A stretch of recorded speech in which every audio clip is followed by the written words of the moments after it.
नमस्कार दोस्तों, आपके अपने YouTube प्लेटफॉर्म यदुवंशी क्लासेस पर मैं अविरल यादव आप सभी का स्वागत करता हूं।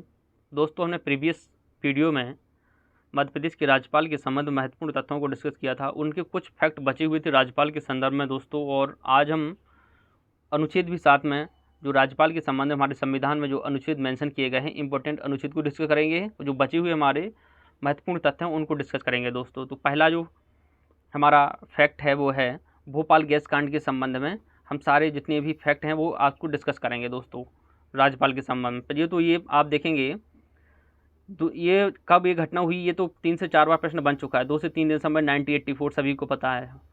और ये गैस कौन सी थी? मिसाइल आइसोसाइनेट थी। अब परंतु प्रश्न अब बनेगा, उस समय जब ये गैस दुर्घटना हुई दोस्तों, उस समय राज्यपाल कौन था, मुख्यमंत्री कौन था? तो आप आंसर क्या करोगे? कि एम चांडी थे। ये कहाँ से थे? केरला से थे, जो उस समय मध्य प्रदेश के गवर्नर थे। अब ये पूछ लेगा दोस्तों, ये जो के एम चांडी साहब थे मध्य प्रदेश के राज्यपाल होन तो थे ही, ये और कहाँ कहाँ राज्यपाल रहे हैं? तो गुजरात के गवर्नर रहे हैं, ये केरला में रबर बोर्ड के चेयरमैन भी रहे हैं दोस्तों। तो आपको ये दिमाग में रखना है कि जो कौन सा गवर्नर रबर बोर्ड का चेयरमैन था, मध्य प्रदेश का राज्यपाल बना। तो आप क्या आंसर करोगे? के एम चांडी साहब।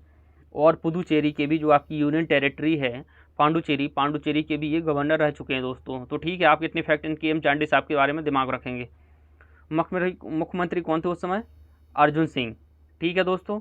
और एक एक फैक्ट अभी ये जान लो, मगन भाई छगन भाई पटेल का, जो अभी रिसेंट में हमारे यहाँ वर्तमान में कौन है हमारे गवर्नर? मगन भाई छगन भाई पटेल। ये कौन है? जनजाति वाले हैं, आदिवासी मुख्यमंत्री। कहाँ से बिलोंग करते हैं? गुजरात के नवसारी से दोस्तों ये बिलोंग करते हैं। ये इंपॉर्टेंट है, गुजरात के नवसारी से हैं। ठीक है। अब ये कब नियुक्त हुए थे दोस्तों? 7/7/2021 को। ठीक है, इनकी नियुक्ति हुई। शपथ कब ली दोस्तों? ये बहुत इंपॉर्टेंट है, वेरी वेरी इंपॉर्टेंट दोस्तों। ये प्रश्न पूछा जगह का है कि मगन भाई छगन भाई ने शपथ कब ली थी? तो 8/7/2021 को। तो आप ये डेट दिमाग रखना है। अब दूसरा फैक्ट है, मध्य प्रदेश की राज्यपाल जो संविधान सभा के सदस्य भी रहे हैं उनकी एक लिस्ट है। अब लिस्ट, इसमें प्रश्न कैसे बनता है? प्रश्न ये बनता है दोस्तों, निम्न में से कौन 4 राज्यपालों के नाम दे देगा, उसने संविधान सभा का सदस्य नहीं रखा, उसका आंसर बताइए। 4 में से एक नाम पूछ लेगा वो। तो उन चारों के चारों आपको याद होना चाहिए कि ये जो राज्यपाल हैं, हमारी जो कॉन्स्टिट्यूशन असेंबली थी उसके मेंबर रह चुके हैं दोस्तों। तो सबसे पहले कौन है? पट्टाभी सीतारमैया जी। ये हैं हरि विनायक पाटकर। ये कहाँ से थे दोस्तों? हरि विनायक पाटकर महाराष्ट्र में इनका जन्म हुआ था। केसी रेड्डी। केसी रेड्डी कहाँ से दोस्तों? आप हम पढ़ा चुके हैं पहले वीडियो। तो आप बताइए केसी रेड्डी का फुल नाम क्या है? क्यासमपल्ली चिंगलराव रेड्डी। क्यासमपल्ली चिंगलराव रेड्डी। ये कहाँ से थे? कर्नाटका के सीएम रह चुके हैं दोस्तों। पहले हमने पढ़ाया था आपको। सीएम पुनाचा। सीएम पुनाचा में दोस्तों क्या याद रखोगे? इनका सीएम मीन्स चिप्पूदिरा मुथाना पुनाचा। ठीक है, ये इनका जन्म कहाँ हुआ था? कर्नाटका। ठीक है, तो ये दोनों दोस्तों याद रखोगे। तो ये चारे लोग हैं, ये आपके गवर्नर भी रहे हैं और आपकी कॉन्स्टिट्यूंट असेंबली के मेंबर भी रहे हैं। तो आपको चारों के चारों नाम याद होना चाहिए। अब तीसरा अपना फैक्ट है, हमने 2 डिस्कस कर लिए भोपाल गैस कांड के बारे में। राज्यपाल जो संविधान सभा के सदस्य रहे हैं, 2 फैक्ट डिस्कस कर लिए। आपके मगन भाई छगन भाई पटेल के बारे में हमने डिस्कस कर लिया दोस्तों। अब हम डिस्कस करेंगे पुरुषोत्तम विनायक दीक्षित के बारे में। अब ऐसे राज्यपालों के जो मध्य प्रदेश की ऐसे राज्यपाल जो हमारे मध्य प्रदेश का जो हाई कोर्ट है उसके चीफ जस्टिस रहे हैं और वो कार्यवाहक राज्यपाल भी रहे हैं, तो उनके नाम पूछ लेगा दोस्तों। तो सबसे पहले कौन से थे? पुरुषोत्तम विनायक दीक्षित, पीवी दीक्षित साहब। ये प्रथम कार्यवाहक राज्यपाल थे, तो मध्य प्रदेश हाई कोर्ट के चीफ जस्टिस भी रहे हैं। ठीक है, अब उन 2 के नाम, जो चीफ जस्टिस तो रहे हैं, मध्य प्रदेश कार्यवाहक राज्यपाल का भी पदभार उन्होंने ग्रहण किया है। तो वो कौन थे? जीपी सिंह मीन्स गुरु प्रसन्न सिंह। आप पूछ लेगा उस कार्यवाहक का नाम बताइए दोस्तों। 2 बार कार्यवाहक राज्यपाल के तौर पर नियुक्त हुए हैं। तो क्या आंसर करोगे दोस्तों? मध्य प्रदेश हाई कोर्ट के चीफ जस्टिस भी रहे हैं। तो वो कौन थे? जीपी सिंह मतलब गुरु प्रसन्न सिंह, और दूसरे हैं आपके एनडी ओझा, नारायण दत्त ओझा साहब। ठीक है, और ये पीवी दीक्षित के बारे में दोस्तों कितना ये फैक्ट याद रख लो, मध्य प्रदेश के प्रथम लोकायुक्त भी रहे हैं। ठीक है, तो कितने लोग हुए मध्य प्रदेश के जो चीफ जस्टिस के मुख्य हाई कोर्ट के मुख्य न्यायाधीश रहे हैं? और आपके कार्यवाहक राज्यपाल का पदभार ग्रहण किया वो कौन कौन से? PV Dikshit, GP Singh, ND Urja. तो 3 लोग हो गए दोस्तों, ठीक है। अब चलते हैं दोस्तों हम अनुच्छेद की ओर।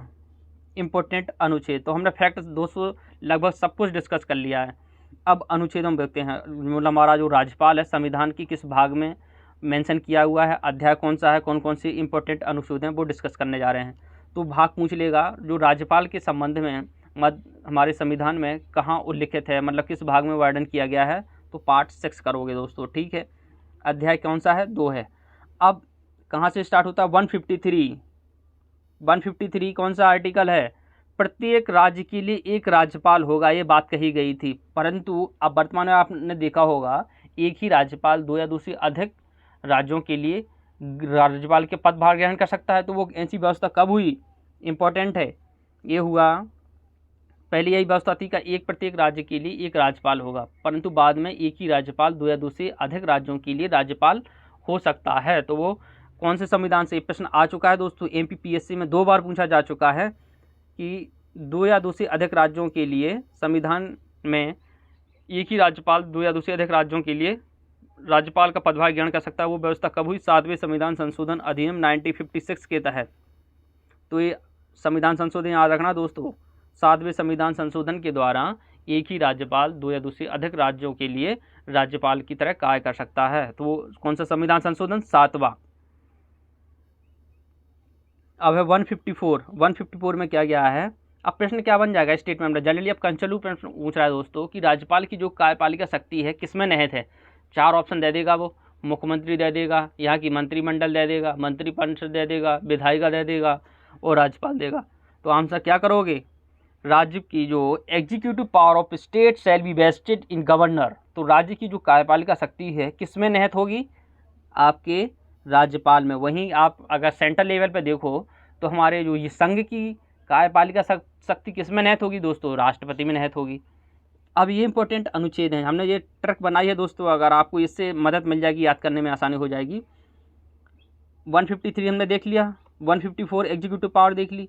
अब है आपका 180 मतलब A for appointment, T for tenure, Q for qualification, C for condition और फॉर ओथ। तो 55, एक 155, 156, 157, 158, 159, ठीक है दोस्तों। अब इसमें क्या है आपको याद रखना है, कई बार पूछा गया है दोस्तों इससे। ए फॉर अपॉइंटमेंट अनुच्छेद किस अनुच्छेद के तहत राष्ट्रपति का अपॉइंट होता है? वो कौन सा अनुच्छेद है? 155। नियुक्ति कौन करता है? राष्ट्रपति, ठीक है। पदावधि कितनी है? तो राष्ट्रपति के प्रसाद पर्यंत एक काम करता है, सामान्यतः 5 वर्ष होता है, परंतु हमारे आर्टिकल में जो टेन्योर है क्या लिखा है? राष्ट्रपति के प्रसाद पर्यंत कार्य करता है। कौन? हमारा गवर्नर। तो जो हमारा त्यागपत्र गवर्नर किसको देता है? राष्ट्रपति को देता है, ठीक है। अब है आपकी क्वालिफिकेशन क्या होना चाहिए? सिर्फ एक ही क्वालिफिकेशन रख रखी है एज की, मतलब जो आपके गवर्नर बनने के लिए एज कितनी होना चाहिए? 35 ईयर्स, ठीक है। क्वालिफिकेशन सी, क्वालिफिकेशन किस अनुच्छेद में वर्णन है? तो आप क्या आंसर करोगे? 157। कंडीशन किस में है? 158 में। शर्तें क्या है? वो पार्लियामेंट का और आपकी जो स्टेट लेजिस्लेचर है उसका मेंबर नहीं होना चाहिए, ये इसकी 2 शर्तें हैं। और शपथ है, जो आपकी शपथ संविधान के किस अनुच्छेद में वर्णित की गई है गवर्नर की रिस्पेक्ट में? वो है आपका 159। तो शपथ कौन दिलाता है? जो आपका जो किसी राज्य का हाई कोर्ट होगा, हाई कोर्ट का जो चीफ जस्टिस होगा वो शपथ दिलाएगा। अगर वो नहीं होगा तो जो वहाँ के वरिष्ठतम जज होगा वो उसको शपथ दिलाएगा राज्यपाल साहब को, ठीक है। तो आपको ये दोस्तों याद रखना है, हमने ये बहुत आसान बनाई है। ATQC appointment, tenure, qualification, condition and auth. तो 55, 56, 57, 58, 59, ठीक है, इतना याद हो जाएगा आपको। अब यहाँ से प्रश्न कई बार मिले हैं दोस्तों। पावर ऑफ गवर्नर, आपकी क्षमादान की शक्ति, न्यायिक शक्ति, क्षमादान की शक्ति राज्यपाल को किस अनुच्छेद से मिली हुई है? 161। अब आपकी अध्यादेश जारी करने की शक्ति राज्यपाल को किस अनुच्छेद से मिली हुई है? 213। ये इंपॉर्टेंट, वेरी वेरी इंपॉर्टेंट लगाइए। अध्यादेश जारी करने की शक्ति कौन से? 213 से। अब यहाँ देखिए दोस्तों, मनी बिल के संबंध में, ये है मनी बिल के संबंध में जो प्रक्रिया है, प्रोसीजर किस अनुच्छेद में है? तो 198। डेफिनेशन किस में है? राज्य का जो मनी बिल होगा किस में? 199।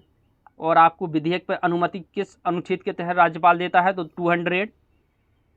और आपको राष्ट्रपति के लिए, जो राज्यपाल है राष्ट्रपति के लिए किस अनुच्छेद के तहत रिजर्व रख लेता है बिल को, तो वो कौन सा है, 201।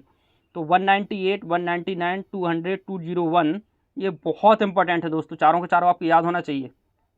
क्या प्रश्न पूछेगा, जो मनी बिल की आपकी प्रक्रिया है किस अनुच्छेद में उल्लिखित है, 198 में, ठीक है, राज्य के संबंध में। और वहीं उसमें अगर सेंट्रल लेवल पर देखोगे तो कौन सा है आपका, 109 में क्या है, डेफिनेशन है। वहीं 110 में क्या है उसकी, 109 में सॉरी उसकी प्रोसीजर है, ये 110 में आपकी डेफिनेशन है। वहीं 198 में यहाँ क्या है, विशेष प्रक्रिया है। 199 में यहाँ मनी बिल के संबंध में डेफिनेशन दी गई है। और 200 के अंतर्गत क्या है, राज्यपाल किसी बिल को अनुमति देगा और राष्ट्रपति के लिए किस अनुच्छेद के तहत रिजर्व कर सकता है, तो 201।